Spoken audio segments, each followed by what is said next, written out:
तो बघा बागुल बुवा आलाय, ऐकला नाही ना तुला पकडून देईल.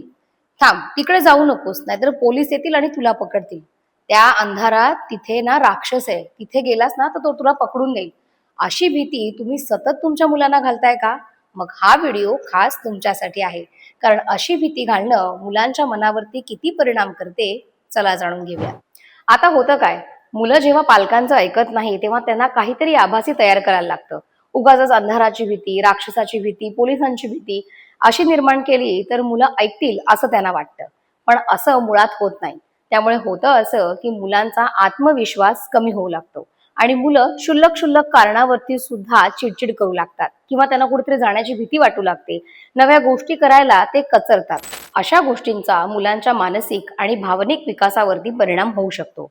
सतत घाबरवलं गेल्यामुळे ही मुलं नवीन काही करायला बघत तर नाहीतच, शिवाय त्यांचा आत्मविश्वास सुद्धा कमी होऊ लागतो. त्यांची निर्णय क्षमता सुद्धा प्रभावित होऊ लागते. अंधाराची, एकटेपणाची त्यांना सतत भीती वाटायला लागते.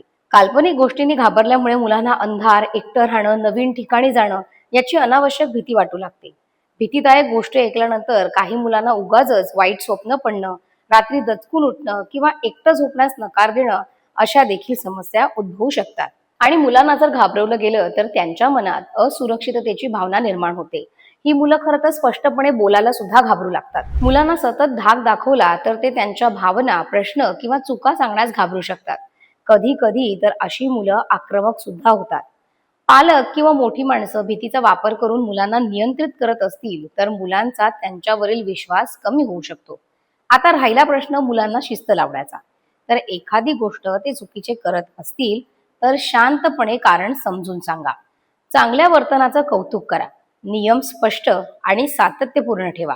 भीतीऐवजी जर संवाद आणि समजुतीचा वापर झाला तर ते योग्यच नाही का?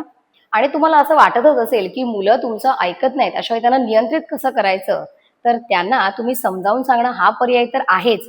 पण शिवाय जर एखादी गोष्ट केल्यानंतर काय होऊ शकतं हे जर सांगितलं तर कदाचित त्यांना हळूहळू ती गोष्ट कळेल सुद्धा. त्यावरती तू असं केलंस तर तुला बुवा पकडून देईल हे सांगणं मात्र अजिबात योग्य नाही. तुम्हाला आमचा हा व्हिडिओ कसा वाटला आम्हाला कमेंट करून नक्की कळवा. याशिवाय आम्हाला फॉलो करायला आणि यूट्यूबला सबस्क्राईब करायला विसरू नका.